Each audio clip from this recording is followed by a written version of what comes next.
All right, so we're in 11th grade lit. We just got started. Yeah, his name is Mr. Hyde, and that's the third question. Describe him. What words and phrases for the story that describe him? Let me look at, well, again, page, well, we know he ran over a little girl, and he was very calm about it, but he didn't stop, so they called him. He was pretty calm, though, at that point. And he comes up with a check that they were going to make him pay off, the family. And he came up with a check, and that's what they're waiting for. But what is the description of this guy? It's as much as what people react to him as what he looks like. I'm on page 8. It says, I had taken a loathing to my gentleman. I saw the sawbones turn sick with a desire to kill him. It says he's black, sneering, had a dark, sneering coolness about him, Satan-like. So those are words that you need to write down to describe what this guy is like. That is Mr. Hyde. The other thing about him is people have an immediate dislike of him. People don't, and they don't even know why. There's nothing about him necessarily that looks bad. What does a bad guy look like? I mean, can you really describe what evil looks like? Not really. I mean, very nice-looking people could be very bad people. And in this case, they don't know what it is, but there's something about him that people immediately don't like. And that'd be a terrible thing to say about most people. Like, I didn't like him the moment I met him. Well, that's ridiculous. You got to give a guy a chance, but not with him. He is actually, once you meet him the first time, he's always that way. He is what you see. But remember, he's also sneering and cold and Satan-like. So all these are descriptions. So why don't we go to Julian? Would you start? I don't remember where we left off, but and I don't remember literally the paragraph, but I think this is it. Tut said, Mr. Utterson, I see you feel as I do. Could you start there? Again, he's telling his story about Mr. Hyde the night Mr. Hyde ran over this girl, and they were waiting for the banks to open so they could cash the check. They thought the guy had a forgery. What was strange, he walked into a building, came out with a check that everybody knew the name of. Guess whose name is on that check? Dr. Jekyll's name. So why would Dr. Jekyll have a relationship with this guy that everybody hates? And everybody loves Dr. Jekyll. Everybody hates this guy. This guy is terrible. Jekyll is good. We'll find out. Tut. Yes. Tut said, Mr. Utterson. I see you feel as I do, said Mr. Enfield. Yes, it's a bad story. For my man was a fellow that nobody could do with, a really damnable man. And the person that drew the check is some very thankful properties celebrated too. And what makes it worse, one of our fellows would do what they call good. Blackmail, I suppose. An honest man paying through the nose for someone of the capers of his youth. Blackmail house is what I call the place with the door. In consequence, though even that he knows far from its writing all, he added, and with the words fell into a vain musing. From this he was recalled by Mr. Utterson after having, and you don't know if the girl of the check lives there. A likely place, isn't it? Returned Mr. Enfield, but I happened to notice his address. He lives in some square out there. And you never asked about the place with the door, said Mr. Utterson. Right. No, sir, I had it, was the reply. I feel very strongly about putting questions. It partakes too much of the style of the day of judgment. You start a question, and it's like starting a stone. You sit quietly on the top of the hill, and away the stone goes.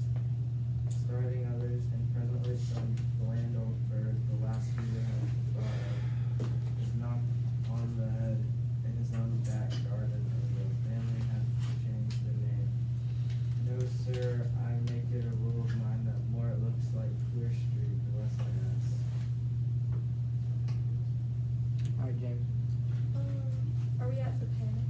very good rule too. Page 10. Oh, okay. A very good rule too, said the lawyer, but I've studied the place for myself, continued Mr. Enfield. It seems scarcely a house, there's no other door, and nobody goes in or out of that one but once in a great while, the gentleman of my adventure. There are 3 windows looking on the court on the first floor, none below. The windows are always shut but they're clean. And then there is a chimney which is generally smoking.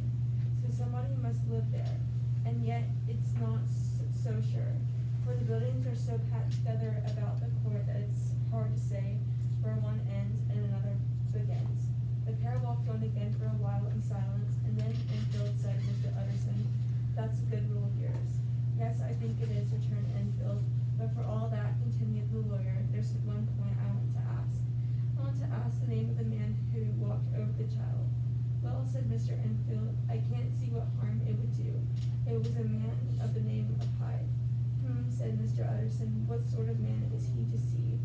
He is not easy to describe. There's something wrong with his appearance, something displeasing, something downright detestable.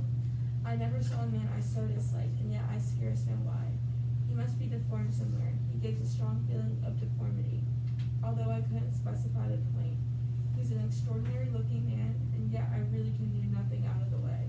No, sir, I can make no hand of it. I can't describe him, and it's not want of memory, for I declare I can see him this moment. You see, that's the strange thing about him. You don't like him, but you don't know why you don't like him. It's nothing about his appearance is deformed. He's just perfectly normal. Now, he is on the short side. There's a reason for that. You'll find out the reason why he's short. Not abnormally short, but just shorter than a lot of people. So they don't know why they don't like him. It just immediately you don't like him. That's weird. Ben. Mr. Utterson again walked some way in silence and obviously under a weight of consideration. You are sure he used a key, he inquired at last. My dear sir, began Enfield, surprised out of himself. Yes, I know, said Utterson. I know it must seem strange. The fact is, if I do not ask you the name of the other party, it is because I know it already. You see, Richard, your tale has gone home. If you have been inexact at any point, you had better correct it. I think you might have warned me, returned the other with a touch of softness. But I have been Pedantic. exact, as you call it. The fellow had a key, and what's more, he has it still. I saw him use it not a week ago. Mr. Utterson sighed deeply, but said never a word. And the young man presently resumed. Here is another lesson to say nothing, said he. I am ashamed of my long tongue. Let us make a bargain never to refer this again. With all my heart, said the lawyer, I shake hands on the anniversary. All right, turn the page and we'll keep working. You find out more information. He leaves and goes home. That is Utterson, and he finds out some information. So, Walker. That evening, Mr. Utterson came home to his bachelor house in somber spirits and sat down to dinner without relish. It was in his custom of a Sunday when his meal was over to sit close by the fire, a volume of some dry divinity on his reading desk, until the clock of the neighboring church rang out the hour of 12, when he would go soberly and gratefully to bed on this night. However, as soon as the clock was taken away, he took up a candle and went into his business room. There he opened his safe, took from the most private part of it a document endorsed on the envelope as Dr. Jekyll's will, then sat down with a clouded brow to study its contents. The will was holographed for Mr. Utterson, though he took charge of it now that it was made, and had refused to lend the least assistance in the making of it. It provided not only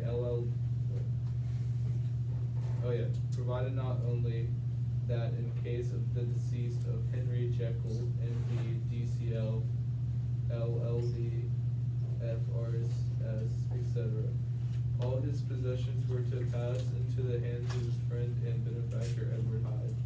But that in case of Dr. Jekyll's disappearance or unexplained absence for any period exceeding 3 calendar months, this said Edward Hyde should step into the said Henry Jekyll shoes without further delay, and free from any burthen or obligation, beyond the payment of a few small sums to members of the doctor's household. This document had long been the lawyer's eyesore. It offended him both as a lawyer and as a lover of the sane and customary sides of life, to whom the fanciful was the immodest. And hitherto it was his ignorance of Mr. Hyde that had swelled his indignation. Now by a sudden turn it was his knowledge. It was already bad enough when the name was but a name of which he could learn no more. It was worse when it began to be clothed upon with detestable attributes, and out of the shifting insubstantialness that had so long baffled his eye, there leaped up the sudden, definite presentiment of a friend. So what do we learn about the, yeah, I gotta go. What do we learn about the will? Here, just a good one. I'll kick it hard. Where are you going? Hartley. this is I'll go yours. to the soccer pitch. Were you the Tucker, you're the manager? Huh? Yes. Make them feel better about being born. Okay. I got, yeah. You don't win, I'm getting you. So, I'm going to explain what the will said. Hey, guys, Tucker, go ahead and leave so we can get it going. Go ahead, Emma, tell me your, That if Dr. Jekyll dies and disappears, all of his belongings go to, Mr. Hyde. so this guy that ran over this girl, yeah, you too. He is going to inherit all, and you close the door, okay? He's gonna inherit all Dr. Jekyll's stuff. And the thing is, Utterson doesn't know who he is until now.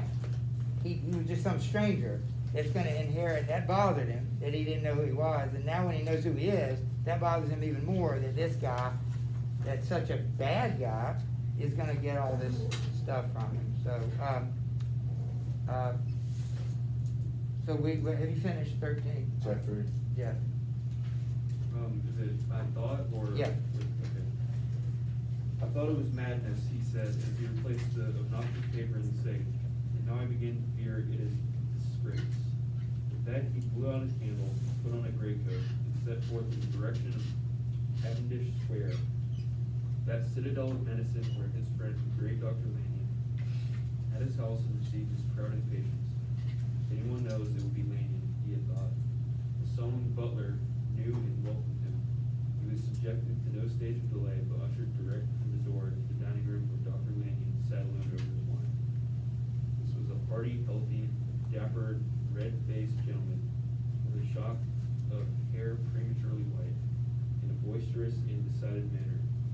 At the sight of Mr. Utterson, he sprang up from his chair, welcomed him with both hands.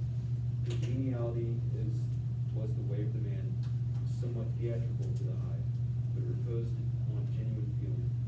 For these two were old friends, old mates, both at school and college. Both thorough respecters of themselves and of each other, and what does not always follow, they thoroughly enjoyed each other's company. Did you read that?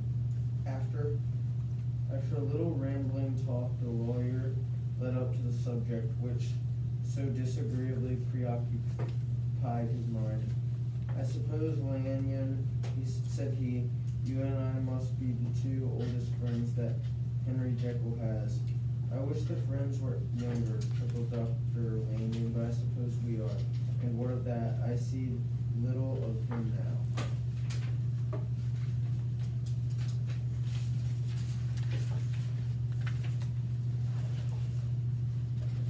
All right, indeed, said Utterson, I thought you had a bond of common interest. We had, was the reply, but it is more than 10 years since Henry Jekyll became too fanciful for me.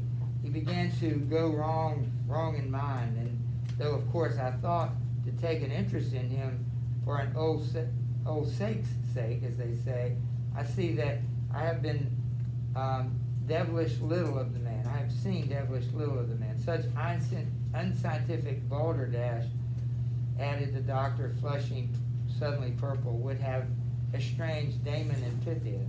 This little spirit of temper was somewhat of relief to Mr. Utterson. They have only differed on some point of science, he thought, and being a man of no scientific passions except of being a little matter of conveyancing, he even added, it is nothing worse than that. He gave his friend a few seconds to recover his composure and then approached the question he had come to put. Did you ever come across a protege of his, one Hyde? He says. Hyde, replied Lanyon. No, I never heard of him since my time. That was the amount of information that the lawyer carried back with him to the great dark bed as he tossed to and fro until the small hours of the morning began to grow large. It was a night of little ease to his toiling mind, toiling in mere darkness and besieged by questions. Yep. 6 o'clock. 6 o'clock struck on the bells of the church, and that was so conveniently near to Mr. Utterson's door. And still he was digging out the problem. Hitherto. Hitherto I touched him on the intellectual side alone, but now his imagination also was engaged, or rather enslaved. And as he lay and tossed in the gross darkness of the night in certain room, Mr. Enfield's tale went from before his mind in a scroll of light pictures. He would be aware of the great field of lamps of a nocturnal city, then of the figure of a man walking swiftly, then of a child running from the doctor's, and these meet and that human, whether or not trod the child down and passed on regardless of restraint. Or else he would see a room in the rich house where his friends lay asleep, dreaming and smiling at his dreams. And when the door of the room would be open, the curtains of the bed pushed apart, the sleeper would be hard and low. There would stand by his side a figure of whom power was given, and even at that dead hour he must rise to do this bid. The figure in these two phrases haunted the lawyer all night, and if any time he drove over, they were glad to see it glide more stiffly through those sleeping houses, or move the more swiftly, and still the more swiftly, even to dizziness through. What did you say to me? I just couldn't hear you. A dizziness through wider labyrinths of light and city, and at every street corner, the crushed child was in labor scream, and still the figure had no face by which he might meet. Even in his dreams he had no face, or one that baffled him as he melted before his eyes. And thus it was that there sprang up in your pace in the war's mind, a singularly strong, earnestly inordinate curiosity to behold the features of the girlish mind. If he could but once set eyes on him, he thought the mystery would lighten and perhaps roll altogether away, as was the habit of mysterious things when well examined. He might see a reason for his friend's strange preference or bondage, and even for the struggling cause of the will. At least it would be a face worth seeing. The face of a man who was without bowels of mercy, a face where it had but to show itself to raise up to the window, unimpressionable and cool, a spirit of utter hatred. Thank you. There's a lot there, but he says he goes to sleep that night. Who is this? That's probably Lou Stevens. He goes to sleep that night thinking about Hyde, and now thinking about Dr. Jekyll? Like, how could these two men have anything in common? Alistair, Sir. from that time.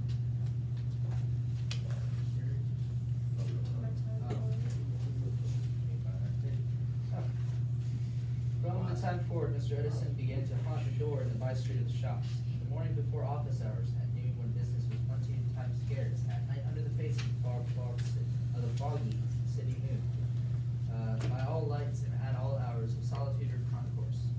The lawyer was to be found in his chosen spot. If he be Mr. Hyde, he had thought, I shall be Mr. Seek. And at last his patience was rewarded. It was a fine dry night, frost in the air, the streets were as clean as a ballroom floor, the lamps unshaken by any wind, throwing a regular pattern of light and shadow. By 10 o'clock, when the shops were closed, the by-street was very solitary, and, in spite of the low growl of London from all around, very silent. Small sounds carried far, and the sounds of the houses were clearly audible on either side of the roadway. He Rupert could approach, and any passenger preceded him by a long time. Mr. Utterson had been some minutes at his post, when he was aware of an odd, light footstep drawing near. In the course of his nightly patrols, he had become accustomed to the quaint effect of which the footfalls of a single person, while he is still a great way off.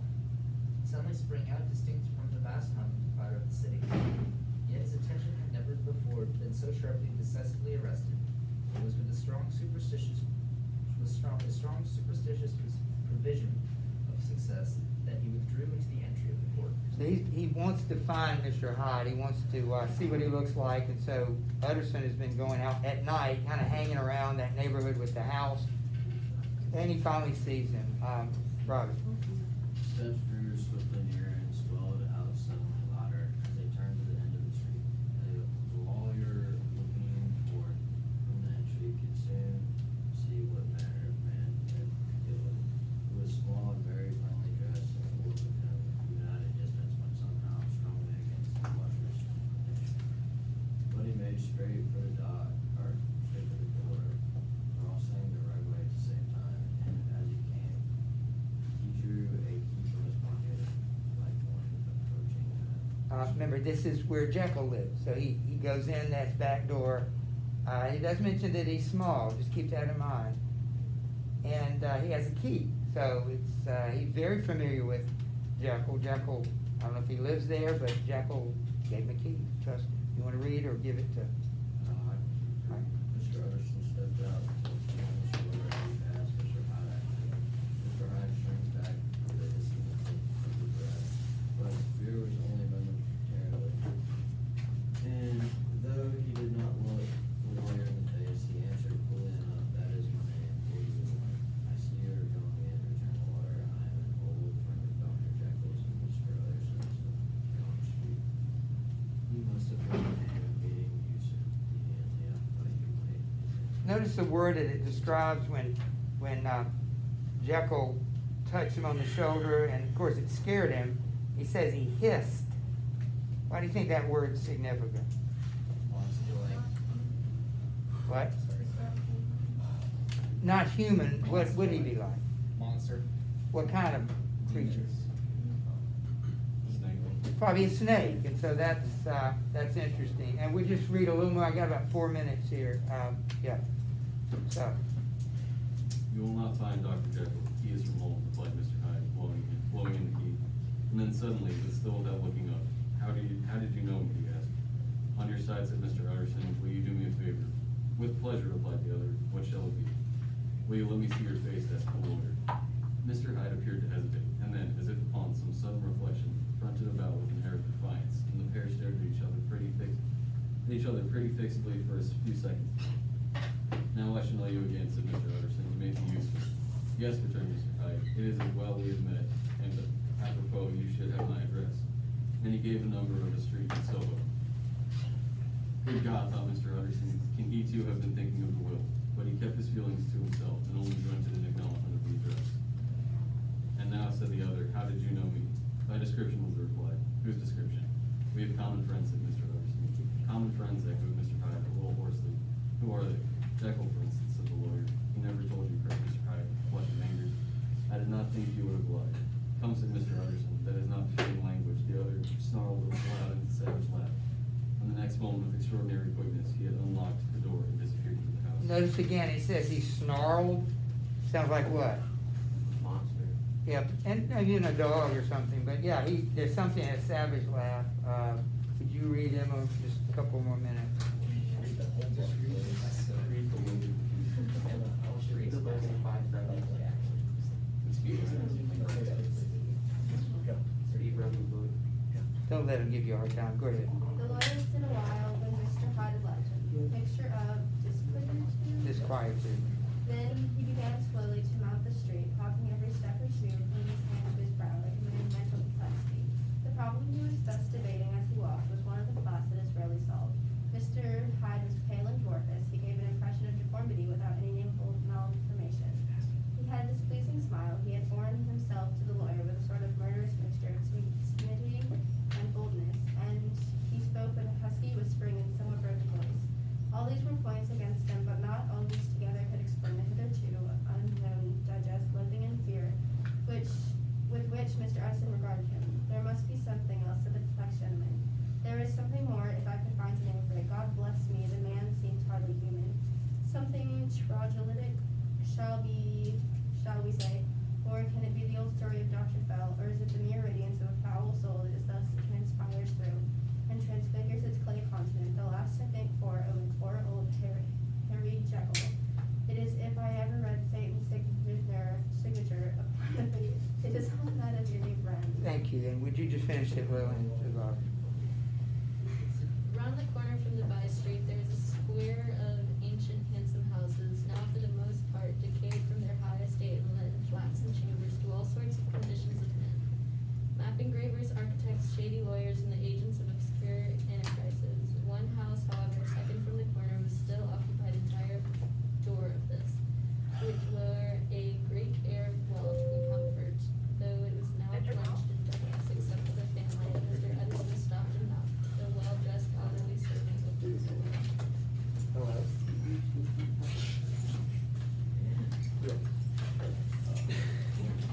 Chilling. Alright, that's a good place to stop.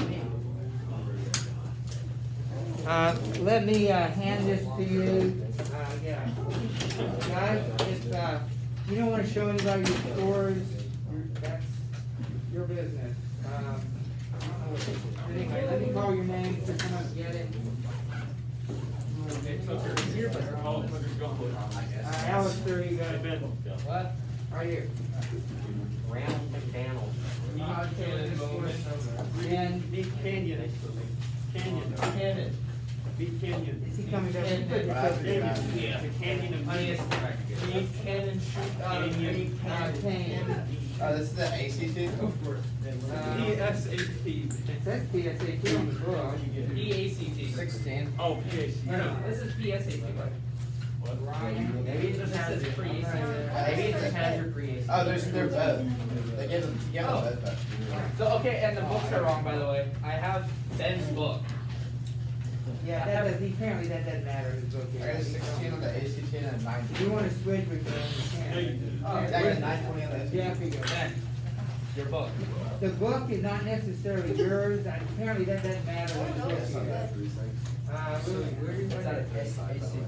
I've got a 35? It's right. Well, then Uh, I five. 24. That's good. Do we have to get this Brother, done? you might be No, fine. Oh, I got, well, it's actually on 36. Plus, of course, I like to average everything. Robbie, So what do you find like your actual most recent? anybody not get one? Did you take it? Yeah, I know, I took it. Oh, What do you mean? it's on the second packet. Yeah.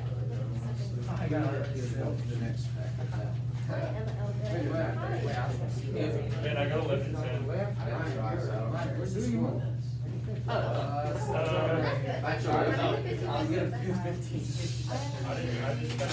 I feel Hey, guys. Hey, guys.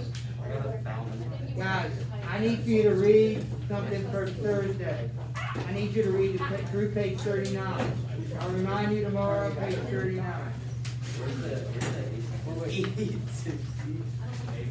got it. It's just 980.